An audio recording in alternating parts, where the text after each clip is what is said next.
zero power. There is one question. What is the question? According to Newton's law of gravitation, Earth's gravitational force is higher on the object of a larger mass. Why doesn't that object fall down with a higher velocity as compared with an object of a lower mass? The meaning of this example is that according to Newton's universal law of gravitation, what will happen? Gravitational force is higher on an object having higher mass as compared to lower mass. Then the object having higher mass, why it don't have higher velocity as compared to the object having lower mass? The reason behind is that I have written the answer and explanation on the blackboard.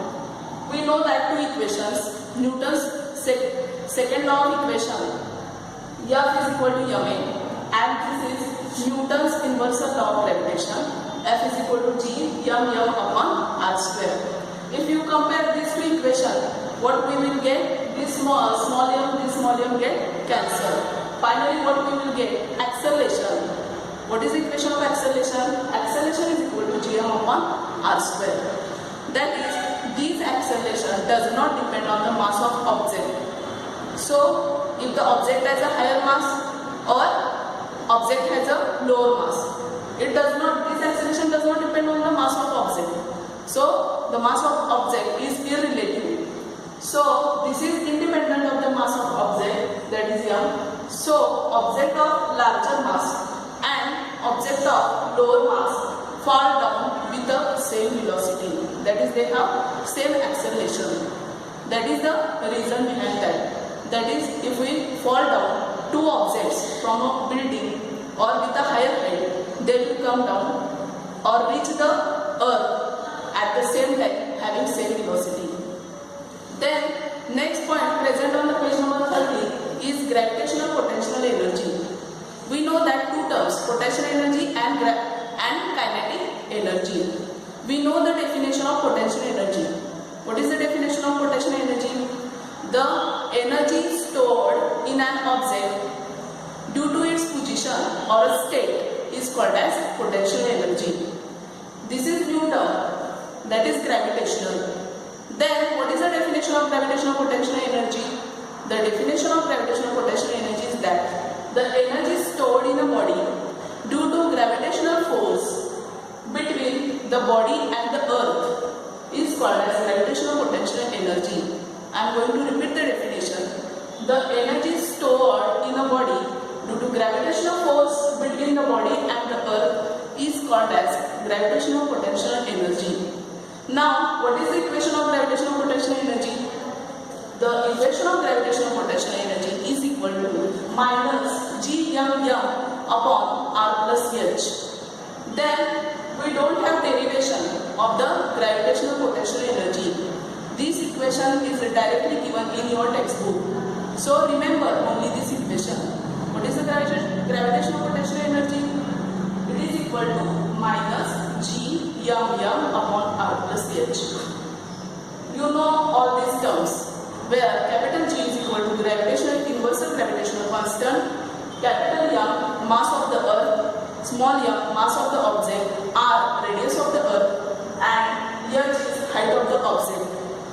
Now, for infinite distance, suppose if we throw a stone and it reaches the infinite.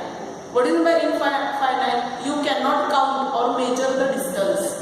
Is called as infinite. We don't know or we cannot measure the distance between us and stars which are present in the sky. Such a type of distance is called as infinite. So, for infinite distances, gravitational force is 0, acceleration due to gravity is 0.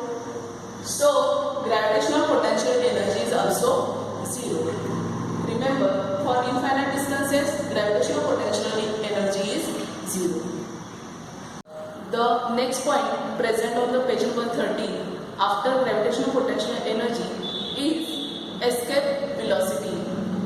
Then, what is my escape velocity? I am going to give you one example. If you throw a ball in upward direction, what will happen? Due to gravitational force, after some time, it will come down toward the earth. Similarly, escape velocity means what? If you throw an object to a very high height, suppose it has attained very high height, then what will happen? The gravitational force act on that object becomes zero. At very high height, the gravitational force becomes zero, and that object will go to the infinity. That is, it will go outside the gravitational force of the earth. That velocity of the object is called as escape velocity. That is, I have written the definition. What is the definition? When a body is thrown vertically upward from the surface of the earth, the minimum initial velocity of a body for which the body is able to come the downward pull of the earth and can escape the earth forever, that is, it will not come down toward the earth, is called as escape velocity.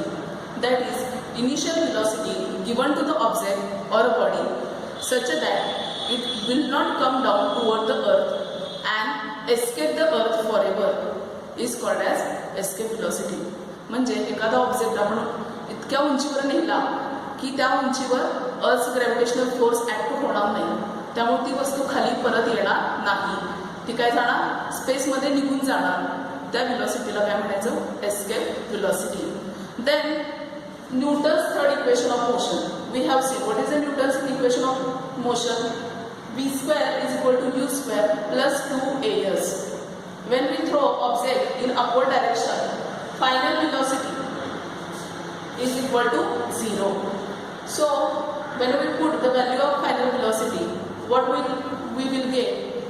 Yes, after solving this equation, we will get yes is equal to minus u square upon 2g. This yes is nothing but height of the object or distance traveled by the object. That is, due to higher velocity, what will happen? Suppose we have thrown a ball in upward direction. Then what will happen? After some time it will come down. Suppose the initial velocity given to the ball is very higher. Then it will escape from the Earth's gravitational field and does not come toward the Earth again. That is, due to higher velocity, ball opposes the Earth's gravitational field and it can reach to higher height.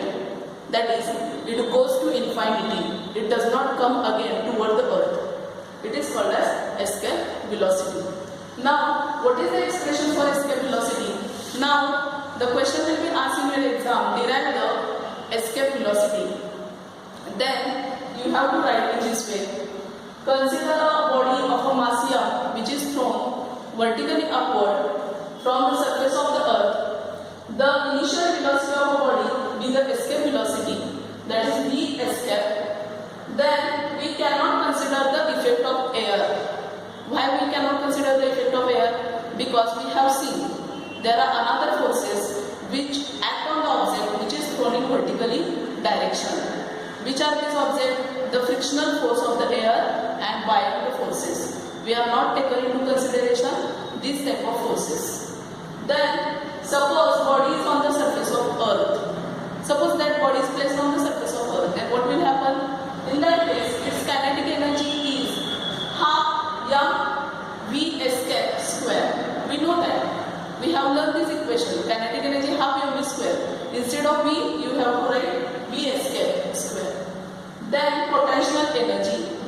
We know that gravitational potential energy is equal to minus g_m upon r. Then total energy means addition of these two, kinetic energy plus potential energy. So finally what we will get? E1 is equal to half mv escape square minus g_m upon r.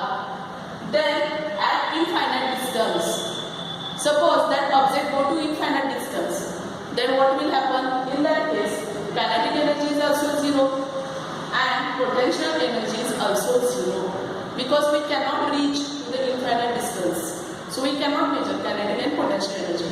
So both these terms become 0. So total energy E2 is equal to 0.